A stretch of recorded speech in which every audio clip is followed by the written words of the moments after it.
নবী হে, ধৈর্যশীলদেরকে আপনি সুসংবাদ দিন। ধৈর্যশীলদেরকে সুসংবাদ দিন, তার মানে বিপদে ধৈর্য ধারণ করতে হবে। প্রিয় ভাইরা, ইন্নামাস সাবরু ইনদা সাদামাতিল উলা। বিপদে আমরা অনেক সময় প্যানিক হয়ে যাই, অস্থির হয়ে যাই, কি করব, হতাশ না। মুমিনরা হতাশ হয় না, ধৈর্য ধারণ করে। কি করে?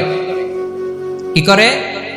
ধৈর্য ধারণ করার শক্তি দাও গো মেহেরবান, আমায় দাও গো মেহেরবান। পড়েন, ধৈর্য ধারণ করার শক্তি দাও গো মেহেরবান, আমায় দাও গো মেহেরবান। সবাই বলুন একসাথে, ধৈর্য ধারণ করার শক্তি দাও গো মেহেরবান, আমায় দাও গো মেহেরবান।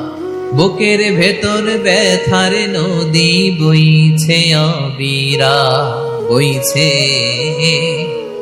বইছে অবিরা। পড়ুন, ধৈর্য ধারণ করার শক্তি দাও গো মেহেরবান, আমায় দাও গো মেহেরবান। পড়েন আমিন। আল্লাহ যেন বিপদে আমাদেরকে ধৈর্য ধারণ করার তৌফিক দান করে।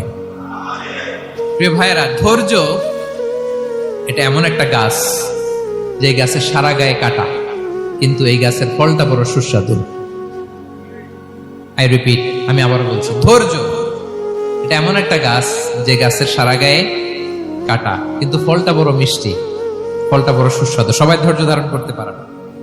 বিষ্ণু ইসলামকে আল্লাহ তাআলা নানা সময় আশ্বস্ত করেছেন, সান্ত্বনা দিয়েছেন, আর ধৈর্যের বাণী শুনিয়েছেন। আল্লাহ বলেন, ফাসবির কামা সাবারা উলুল আজমি মিনার রাসূল। নবী হে, আপনার আগে দৃঢ় প্রত্যয়ী নবীরা যেরকম ধৈর্য ধারণ করেছে, আপনিও ধৈর্য ধারণ করুন। সূরাতুল মুজাম্মিল আল্লাহ তাআলা বলছেন, ওয়াসবির আলা মা ইয়াকুলুনা ওয়াহজুরহুম হাজরান জামিলা। ওরা যাই বলুক, আপনি ধৈর্য ধারণ করুন, ওদের কথাকে ইগনোর করুন। Just ignore what they are saying to you. যা বলে আপনি জাস্ট ইগনোর করেন। ওরা বিষ্ণু ঈসা ইসলামের মনোবলকে ভেঙে দেওয়ার জন্য কখনো বিষ্ণু ঈসা ইসলামকে কবি বলে গালি দিত। কবি কি বলতো? শায়ের। কখনো বলতো মজনুন, পাগল। নাউজুবিল্লাহ পড়বেন না? পাগল বলে গালি দিত। মাঝে মাঝে বলতো কাহিন, গণক। মাঝে মাঝে বিষ্ণু ঈসা ইসলামকে তারা বলতো আবতার, লেস কাটা। মুহাম্মদ, তোমার ছেলে নাই, তোমার বংশ নির্বংশ হয়ে গেছে, তোমার নাম নেয়ার মতো কেউ নাই। আহা, কপাল পোড়া। গোটা বিশ্বব্যাপী বিষ্ণু ঈসা ইসলামের সুনাম সুখ্যাতি ছড়িয়ে দিয়েছে কে? আকাশ বাতাস মাড়িয়ে, সাত আকাশ ছাড়িয়ে আল্লাহর আরশ পর্যন্ত আল্লাহ তাআলা বিষ্ণু নবীর সুনাম সুখ্যাতিকে সুউচ্চ করেছেন। ঠিক কিনা বলেন? ইগনোর করুন। আপনাকে কবি বলে, গণক বলে, আপনাকে পাগল বলে, আপনাকে লেস কাটা বলে, জাস্ট ইগনোর দেন। বর্তমান সময়েও নানা ধরনের ট্যাগ আমাদেরকেও দেয় কি দেয় না বলেন? দেয়। আমাদেরকে কি বলে? মৌলবাদী বলে, বলে বলে ওই যে রাজাকার বলে।